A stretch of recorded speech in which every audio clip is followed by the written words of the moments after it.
Guys, betul ke Boy akan ada kuasa fusion elemental yang baru untuk lawan dengan musuh?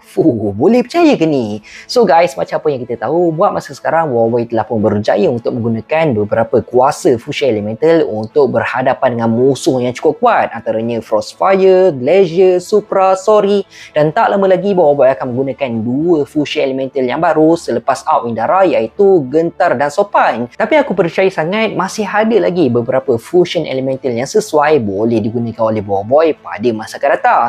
So guys, ni dia 3 fusion elemental yang baru mungkin boleh digunakan oleh Boy pada masa akan datang. Let's go! Guys, kalau korang ni fan-fan anime, kalau korang tengah cari baju-baju anime yang cantik sebagai contoh macam anime Solo Leveling, Uchiha, Naruto, One Piece, Kaiju nombor 8 dan macam-macam lagi, ataupun korang nak cari hoodie anime yang cantik, Attack on Titan pun ada, korang boleh terus je order dekat tag Shopee yang aku ada letak dalam video ni. Okey, harga murah, lepas tu padu. Yang pertama adalah fusion elemental untuk Gempa dan juga Blaze. Dan aku dapat rasakan nama yang paling sesuai digunakan oleh Boy untuk fusion yang ni adalah Boy Lava. Sebabnya aku rasa gabungan untuk kuasa elemental Gempa dengan Blaze ni memang sangat-sangat sesuai tau. Kalau sebelum ni kan Boy telah pun menggabungkan kuasa elemental Ice dan Gempa dan telah berubah menjadi Glacier, yang mana kita dapat tengok dekat tangan Boy seakan ada glove yang disaluti dengan gabungan kuasa Ice dan Gempa. So kalau lah memang betul Boy akan menggunakan kuasa fusion elemental untuk Gempa dan juga Blaze, aku dapat rasakan ianya akan menjadi satu fusion yang sangat kuat dan sangat seimbang, disebabkan kuasa Gempa boleh defend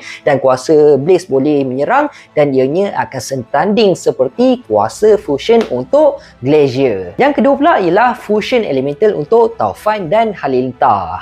Aku percaya sangat gabungan kuasa untuk Taufan dan Halilintar ni merupakan satu gabungan kuasa yang cukup besar mampu dihasilkan oleh Boy, dan ianya mungkin mampu bagi impak yang cukup besar sekiranya berhadapan dengan musuh yang cukup kuat. Yelah, korang cuba bayang apa yang akan jadi kalau terjadinya gabungan kuasa untuk Taufan dan Halilintar ni. Lama combo untuk kuasa diorang ni memang suka untuk dihalang. Silap-silap kuasa untuk Taufan dan Halilintar ni sekiranya bergabung lebih tinggi daripada kuasa Frostfire. Dengan kuasa Taufan, Boy mampu untuk menghasilkan puting beliung yang cukup besar untuk memerangkan musuh, dan dalam masa yang sama dengan kuasa Halilintar pula, Boy mampu untuk menyerang musuh dengan skala yang cukup besar. Lama memang padu teruk lah kan. Dan untuk kuasa Halilintar dan Taufan ni, kalau diorang fusion, memang satu dream aku lah. Aku memang mengharapkan jugalah benda tu akan berlaku pada masa akan datang. Dan yang terakhir adalah fusion elemental untuk Taufan dan juga Blaze. Secara jujur kan, untuk gabungan kuasa Taufan dengan Blaze ni memang sangat menarik tau. Sebabnya kalau kita fikirkan logik dan